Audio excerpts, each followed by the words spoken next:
নমস্কার বন্ধুরা, আমি সুমি। আপনারা দেখছেন সুমির রান্নাঘর। আজ আবারও একটি ইউনিক রেসিপি নিয়ে চলে এলাম, এঁচোড়ের কোপ্তা রেসিপি। চলুন তাহলে রেসিপিটি শুরু করা যাক। তার আগে আমার ভিডিওটি যদি ভালো লেগে থাকে চ্যানেলটাকে সাবস্ক্রাইব করে পাশে থাকবেন। চলুন তাহলে ভিডিওটি শুরু করা যাক। আমি কিছুটা এঁচোড় নিয়ে নিয়েছি। আমি কেটে হলুদ মাখিয়ে রেখেছিলাম। এঁচোড়টাকে আমি রাতেই কেটে রেখেছি। এখন আমি এঁচোড়টাকে সিদ্ধ করে নেব। একটা প্রেসার কুকার নিয়ে নিয়েছি। এঁচোড়টাকে দিয়ে দেব।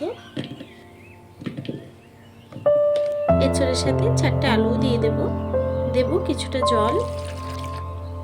ঢাকনাটাকে লাগিয়ে নেব। এখন আমি এঁচোড়টাকে সিদ্ধ করে নেব। এঁচোড় আর আলুটাকে সিদ্ধ করে নিয়েছি। এখন একসাথে মেখে নেব।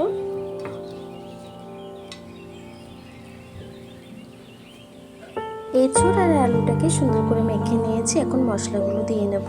দিয়ে দেবো 2 চা চামচ হলুদ গুঁড়ো, দেব স্বাদ মতো নুন, দেব জিরের গুঁড়ো, ধনের গুঁড়ো 2 চা চামচ, দেব আদা রসুন বাটা 2 চা চামচ, দেব ঝাল লঙ্কার গুঁড়ো 1.5 চা চামচ। সব কিছুকে ব্যাচেলর দিয়ে সুন্দর করে মিশিয়ে নেব। সব কিছু সুন্দর করে মিশিয়ে নিয়েছি। এখন বেসন দিয়ে দেব। কয়েক চামচ বেসন দিয়ে দেব। বেসনটাকে দিয়ে হাত দিয়ে সুন্দর করে মিশিয়ে নেব।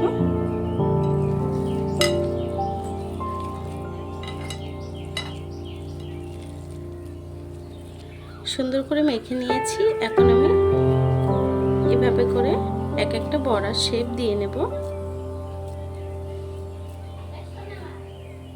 এভাবেই বড়ার শেপগুলো আমি বানিয়ে নেব। দেখুন, একই শেপে বড়াগুলোকে বানিয়ে নেব। দেখুন, কোপ্তাগুলো কিন্তু রেডি করে নিয়েছি। চলুন রান্নার দিকে চলে যাই। তেলটি গরম হয়ে গেছে। আমি কোপ্তাগুলোকে দিয়ে দেব।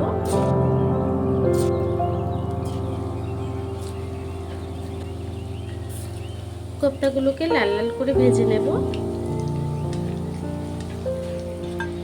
এঁচোড়ের কোপ্তাগুলো ভাজা হয়ে গেছে, তুলে নেব। দেখুন, এভাবেই ব্রাউন করে ভেজে নিয়েছি। সামান্য একটু তেল কমিয়ে নিয়েছি। এখন দিয়ে দেবো পেঁয়াজ আর কাঁচা লঙ্কা কুচি। পেঁয়াজটাকে একটু ভেজে নেব নরম করে। পেঁয়াজটা একটু ভাজা হয়ে এসেছে। এখন দিয়ে দেবো আদা রসুন বাটা। আদা রসুন বাটা দিয়ে একটু রান্না করে নেব যতক্ষণ আদা রসুনের কাঁচা গন্ধটা না যাচ্ছে। আদা রসুনের কাঁচা গন্ধটি চলে গেছে। এখন দিয়ে দেবো জিরে বাটা। জিরে বাটা দিয়ে দিলাম। জিরে বাটাটাকে দিয়ে কিছুক্ষণ রান্না করব।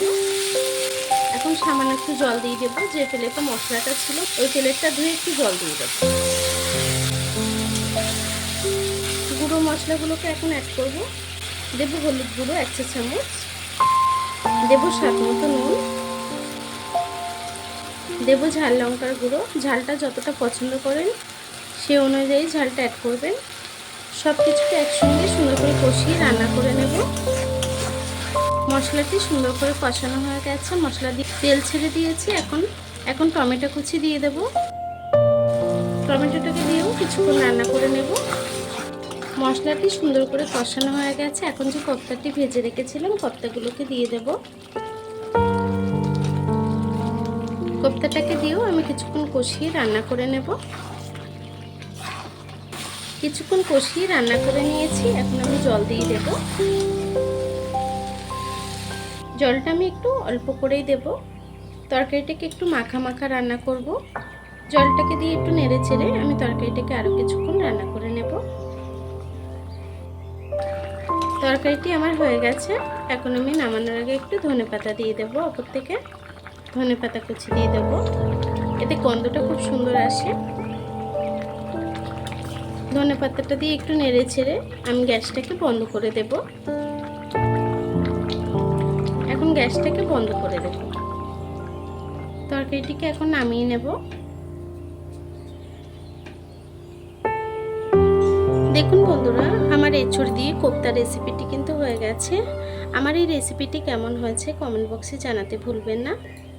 আর এতক্ষণ ধরে আমার ভিডিওটি দেখার জন্য আপনাদেরকে অসংখ্য ধন্যবাদ।